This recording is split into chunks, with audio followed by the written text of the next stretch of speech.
Hi everybody, Colin Ross here, Truckee Meadows Community College Music 101, lecture number 20. All right, today we are going to learn the famous Gershwin song, I Got Rhythm, George Gershwin, about 1926 or so. And we are going to study the chord changes to it, and we are going to study the melodic structure and the chart a little bit. And we're going to learn a couple more symbols and move on from the simple diatonic harmony like we did on the last song, which was diatonic harmony, of course, is only chords within the scale. So now Lavender Blue was completely diatonic, for instance, or Oh When the Saints was completely diatonic. It only had chords within the scale. Now we're going to introduce some chords that have notes that are not in the scale and figure out what their relationship to the scale is. Part of it is secondary dominants, which we talked about before. Secondary dominants are when you take a chord that would not be a dominant chord, not be a seventh chord in the key, and turn it into one. And that's one of the main things that we're going to do in this song. And the other one is to take a chord that would be a major chord and turn it into a minor chord. So both of those things are going to happen in this particular chord progression.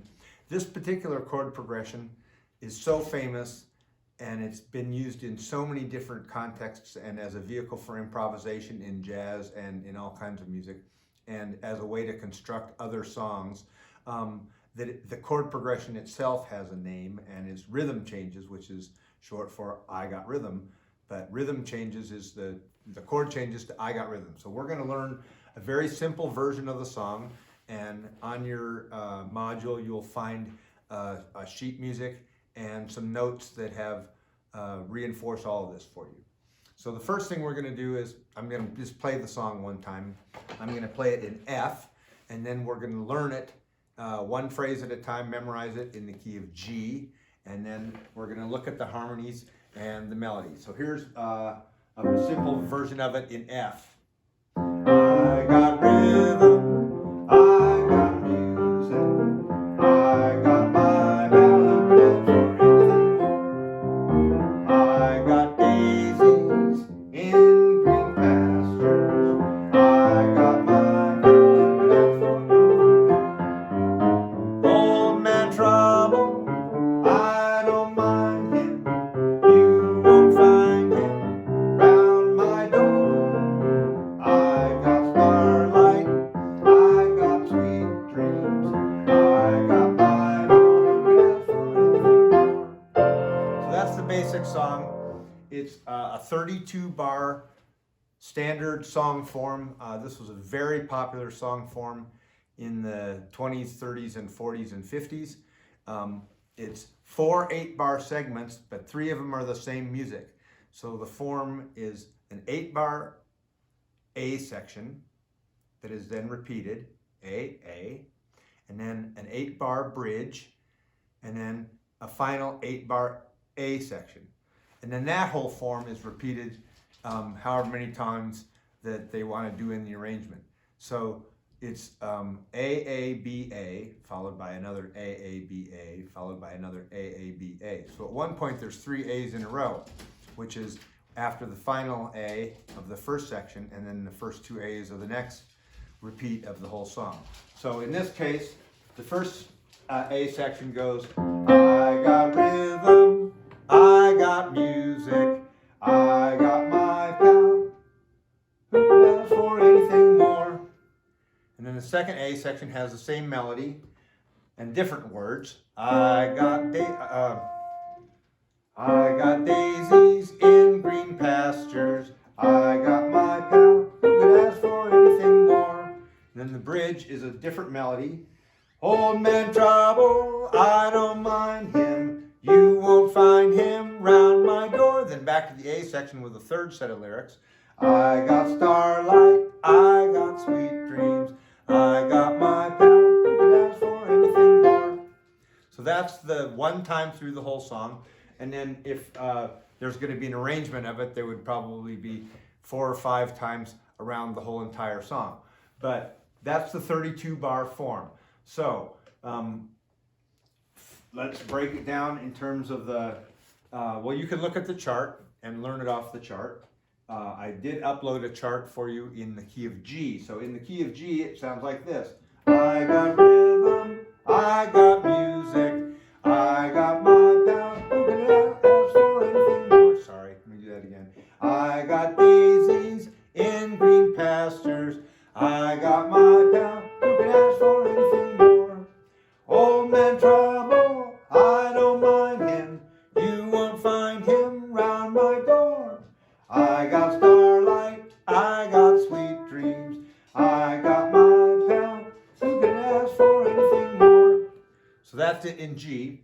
And if we look at the chord changes, here's a picture of the chord changes. Actually, before I do that, let me show you the melody on the melodica. Where did I lose my melodica?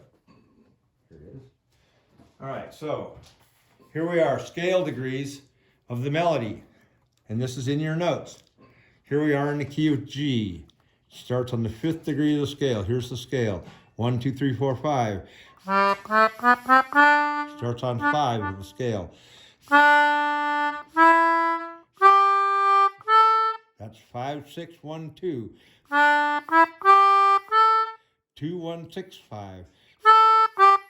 I'm going up to 1, you can tell. 1, 6, 6, 5. 5, 6, 1, 2. 2, 1, 6, 5. I got rhythm, I got music, I got my pal, and then it goes 4, 2.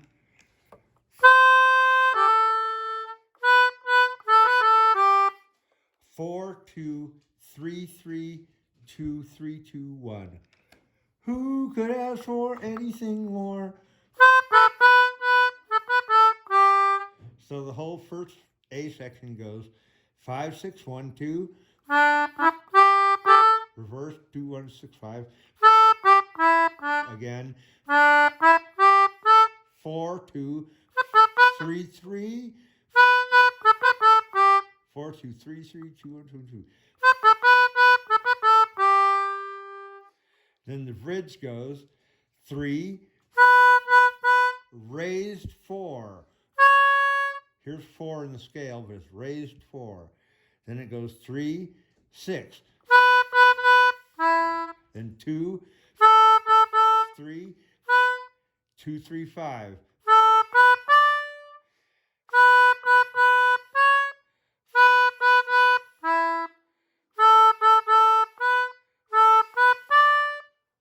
So that's the whole song. 5, 6, 1, 2, 2, 1, 6, 5. 5, 6, 1, 2, 4, 2, 3, 3, 2, 3, 2, 1. And it does that whole thing again. Then it goes to the bridge. 3, 3, 3, raised 4. 3, 3, 3, 6. 2, 2, 2, 3, 2, 3, 5. And that's the whole song. So now we're going to look at the chord progression. So the chord progression, instead of doing only the chords that are in the scale, like 1, 6, 2, and 5, it does 1 and 6 as a dominant. Hear the difference? Instead of 1, 6 as a dominant. So now instead of playing 6 as the minor 7th chord it would normally appear as, it's going to be a dominant 7th chord with a major 3rd. So here we are in G, and it's G chord and an E7 chord instead of an E minor 7 chord that would ordinarily be in the key. So G, E7, A minor 7, D7. So that's 1, 6 as a dominant, that's a secondary dominant. 2, the ordinary 2, 5. So 1, 6 as a dominant, 2, 5. Then 1, 1, 7, 4, and here's another change, 4 minor, and then it's a 1 chord, a 5 chord, and a 1 chord. Now, on the 1 chord right near the end, it actually has the 5 in the bass, and we get in the chart what is called a slash chord. Here is the slash chord. The slash chord, anytime you see a slash chord, and it could be, instead of written out as Roman numerals, it could be written out as actual letter names. In this case, we're in the key of G, so the 1 chord is a G, and the 5 is a D. When you see a slash chord like that, what is above the slash is the chord, and what is below the slash is just a single bass note. So in this case, we have a G chord over the note D. So if you wrote this as letter names, it would be C over D. And that would be a G chord over a D bass. So the 1 chord, we're in G, the G chord over a D bass, or 1 chord over a 5 bass note. So that's a slash chord, and you see those a lot of times in all kinds of sheets. So whatever is above the slash is a whole chord, and whatever is below the slash is only a single note. So here we are. I got rhythm, I got music, I got my pal, who could ask for anything more? So it's 1, 6 as a dominant instead of a regular minor 6, 2, 5. 1, 6 as a dominant, 2, 5. 1, 1 as a dominant, which wouldn't be a dominant normally, right? Except in blues. But 1 as a dominant, which would be in the key of G, a G7 instead of a G major 7, a G7. The 4 chord, and the 4 chord as a minor. See, I wrote the Roman numeral in small script. And then the 1 over the 5 bass, 5, 1. So let's listen to it. 1, 6 as a dominant, 2, 5. 1, 6 as a dominant, 2, 5. 1 as a dominant, 4 as a minor, 1 over a 5 bass, 5, 1. That's 1A section, and we do that whole thing again. 1, 6, 2, 5, 1, 6 as a dominant, 2, 5, 1 as a dominant, 4 minor, 5 over a 1, and 1 over a 5 bass, 5, 1. And here we are at the bridge. 3 as a dominant. Instead of the 3 chord, here's the 3 chord, but it's 3 as a dominant. Old man trouble, I don't mind him. It's 6 as a dominant. 2 as a dominant. You won't find him round my door. So, here it is on the chart. Old man trouble, and it's the 3 as a dominant instead of in lowercase. It's 3 as a 7th chord. And this symbol here in chord charts means the same thing again. In fact, in any kind of music, it means this, just repeat this measure. So when you see this symbol, it means whatever this was. So we have 3 as a dominant instead of 3 as a minor 7 that it would ordinarily be in the key. 3 as a dominant 7. So if we're in the key of G, for instance, this would be a B7 chord instead of a B minor 7 chord. Then we have 6 as a dominant, so E7 in the key of G twice. Then we have a 2, and it's written in uppercase, so it's not it's a major 2. I should have put the 7th in there. That should say 2 as a dominant. Anyway, 2, and the same thing, and then 5. Old man trouble, I don't mind him. You won't find him round my door. Whoops.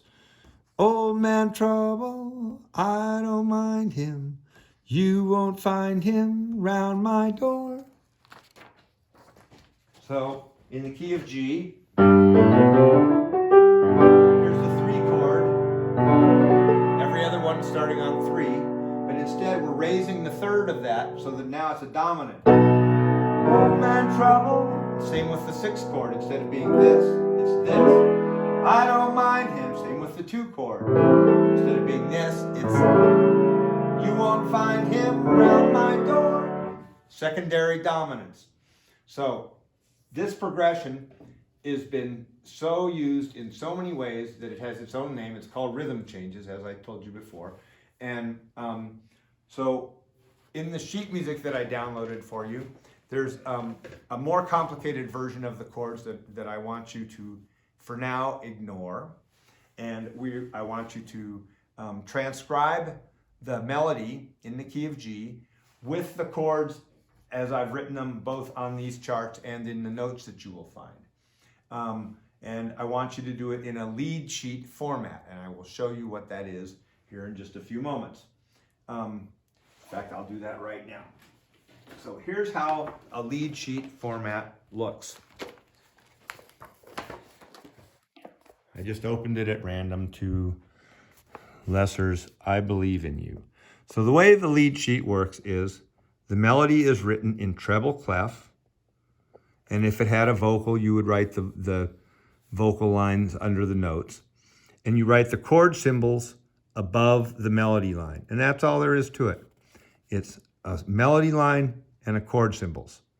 So in our case, you're going to write out the melody note line using the note values that are in the chart that I uploaded for you. And you'll see the chart in the module. And I want you to start the chart on page 27 of the one that's given it. And that's where the part that I've taught you is the I Got Rhythm part. The rest of it is like what we call a verse, and it's like an intro, long intro. But starting on on measure 27 of that chart that is in the module, you will see it says I got rhythm, I got music, and the notes are D, E, G, B, just like I showed you on the melodica. And we're going to make a lead sheet using just the simplified version of the chords.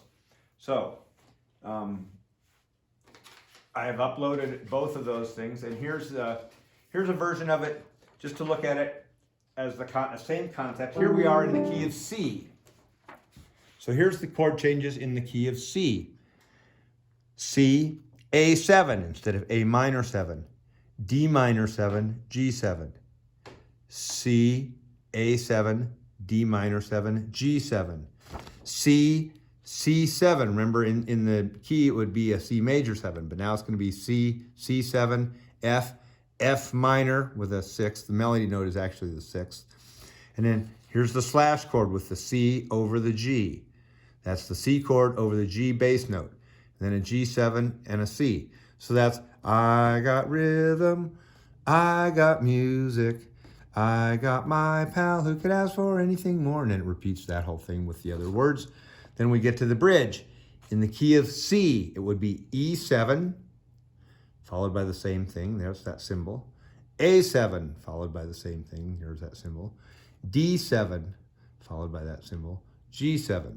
Now G7 is the only one that would naturally occur in the key because 3 ordinarily would be E minor, 6 would ordinarily be A minor, and 2 would ordinarily be D minor. But now they're being secondary dominants. So we have a minor chord that would ordinarily be a major chord in the key. Here we are in the key of C, and this is the 4 chord, and now it's the 4 minor. So you're adding that A flat in there that would not be in the key. And when we get to the E7, you're adding the G sharp that would not be in the E minor. And when you get to the A7, you're adding the C sharp. And when you get to the D7, you're adding that F sharp to make those all dominant 7th chords instead of regular minor chords that would appear diatonically in the key. So, lastly, here's how you would read that sheet starting on page 27 on the recorder. Measure 27, I keep saying page 27. On measure 27 of the sheet that's in the module, here's the part that would say, I got rhythm. Here's the part that would say, I got music.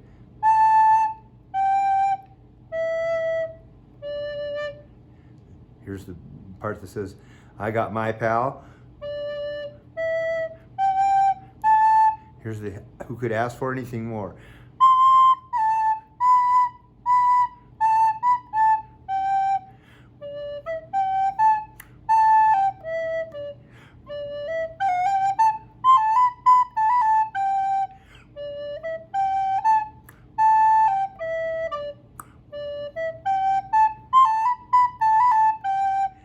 the part, the bridge.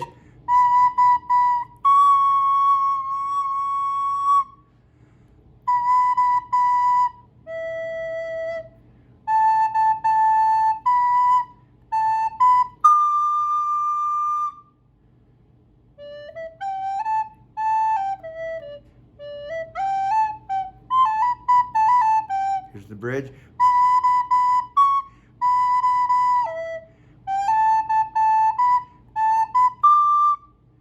Last part.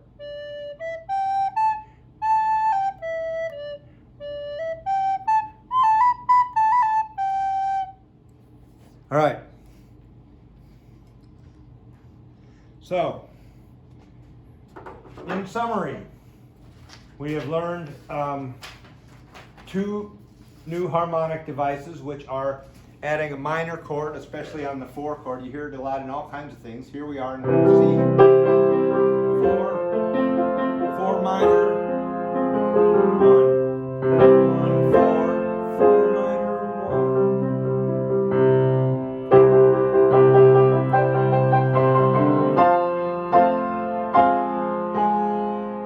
1. So that's the thing that happens on.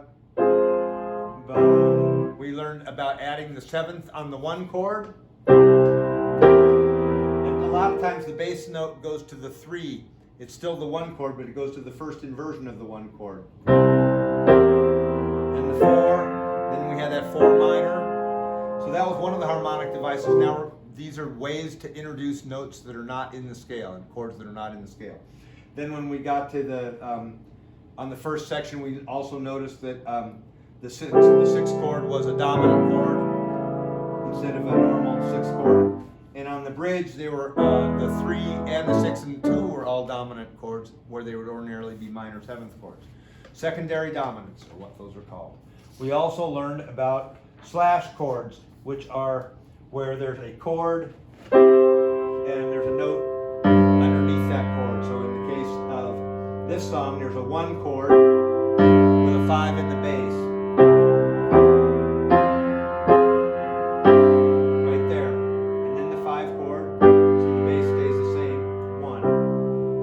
Progression is 1, 6 is a dominant, 2, 5, 1, 6 is a dominant, 2, 5, 1, 1, 7 with the 3 in the bass, 4, 4 minor, 1 chord over a 5, 5, 1. Then the bridge is secondary dominant, 3 is a dominant, 6 is a dominant, 2 is a dominant, 5, then we're back to the top, 1, 6 is a dominant, 2, 5, 1, 6 is a dominant, 2, 5, 1, 1, 7, 4, 4 minor, 1 over a 5 bass, 5, 1. That's rhythm changes, some of the most famous chord progressions on the planet.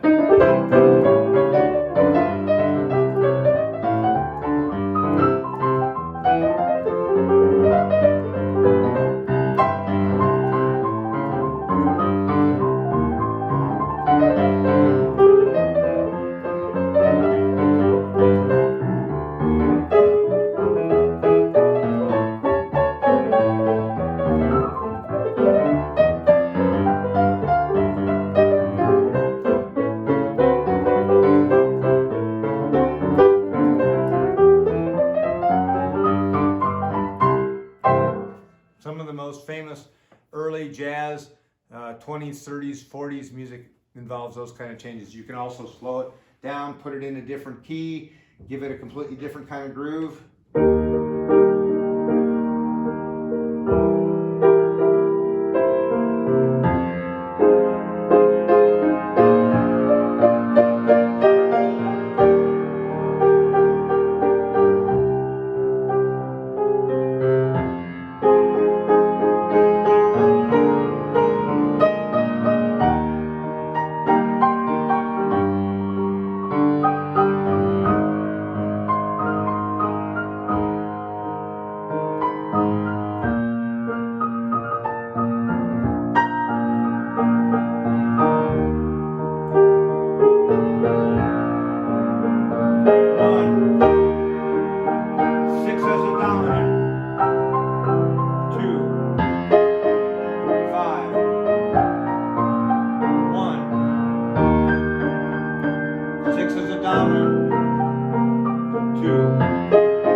anyway, that was it in E flat in a completely different kind of groove.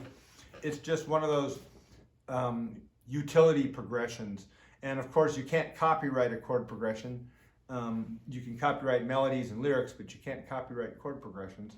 And so that's one of the ones that's been used, or fragments of it have been used over and over and over and over.